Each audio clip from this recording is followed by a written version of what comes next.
Assalamualaikum warahmatullahi wabarakatuh. Saudara-saudara sekalian yang dirahmati Allah, ada satu kisah nyata di mana ada seorang ibu yang memiliki 3 orang anak. Anaknya yang pertama seorang laki-laki yang sudah memiliki syugul, usaha. Anak yang kedua seorang wanita yang sudah memiliki pekerjaan. Dan anaknya yang ketiga adalah seorang laki-laki yang menjadi ujian bagi sang ibu. Sepeninggal suami sang ibu, anak yang ketiga ia salah dalam pergaulan. Setiap kali pulang ke rumah, di larut malam dia selalu dalam kondisi mabuk. Namun yang menarik adalah sang ibu sudah menantikannya di ruang tamu dengan selembar handuk dan air hangat. Setiap kali anak itu pulang, ia basuh wajahnya, ia lap mulutnya yang ada air liur sambil mengatakan, "Mama yang salah, nak. Maafkan mama ya, nak. Kamu gak salah, nak." Dan itu berlangsung dalam waktu yang cukup lama. Yang menarik adalah sang ibu ini tidak pernah menceritakan dan peduli terhadap ucapan orang banyak atas perilaku anaknya yang ketiga ini. Ia tak peduli dengan apa yang dikatakan orang kepada anaknya. Ia hanya terus berikhtiar menasehati anaknya, kemudian selalu berdoa mengadukan hal tersebut kepada Allah.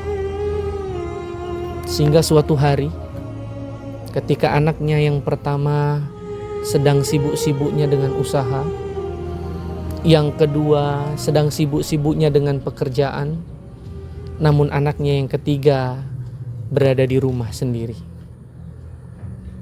Ketika ia terbangun dari tidurnya, ia melihat ibunya sudah sakaratul maut.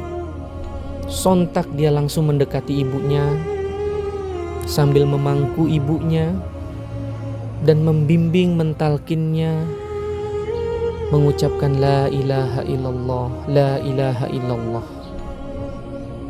Qadarullah, sang ibu meninggal di pangkuan anaknya yang ketiga ini. Dan di saat itu pula anaknya mendapatkan hidayah dari Allah Subhanahu wa taala. Apa pelajaran yang bisa kita ambil di sini? Pelajaran yang pertama adalah di dalam surat Al-A'raf Allah mengatakan, walikulli ummatin ajal fa idza jaa ajaluhum la yastakhiruna sa'atan wa la yastaqdimun. Kata Allah dalam Al-Qur'an, setiap umat manusia telah ditetapkan ajal dan waktunya.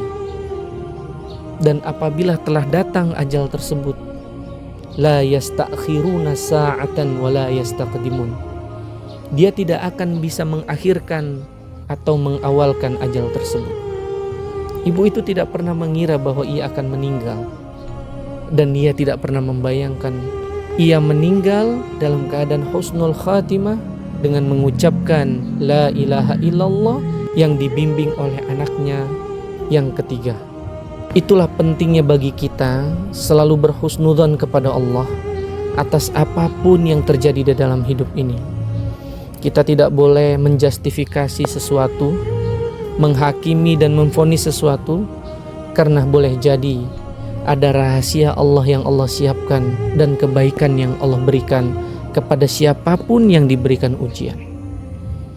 Dan kita tidak pernah membayangkan ternyata sesuatu yang dianggap tidak baik, ternyata itu adalah sesuatu yang sangat menolong kita. Sesuatu yang kita anggap tidak baik, ternyata itulah yang kita butuhkan.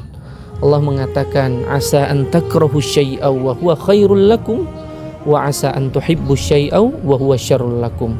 Wallahu ya'lamun wa antum la ta'lamun. Betapa banyak sesuatu yang tidak kita sukai, ternyata itu baik bagi kita. Dan sesuatu yang kita sukai itu justru tidak baik buat kita. Allah lebih mengetahui, kita tidak mengetahui apa-apa. Semoga bermanfaat dan bisa menginspirasi kita semua, dan kita para anak bisa banyak belajar dari pelajaran kisah nyata ini. Jadilah pribadi anak-anak yang soleh, pemuda yang bisa menghadirkan kebahagiaan bagi orang tua dan mendapatkan syurga melalui mereka. Bagi orang tua, terus bersabar dan doakan kami para anak-anak. Mudah-mudahan Allah senantiasa menjaga kami dengan memberikan kami banyak kebaikan dan keberkahan di dalam hidup ini. Wal afu minkum, hadani wa iyyakum. Assalamualaikum warahmatullahi wabarakatuh.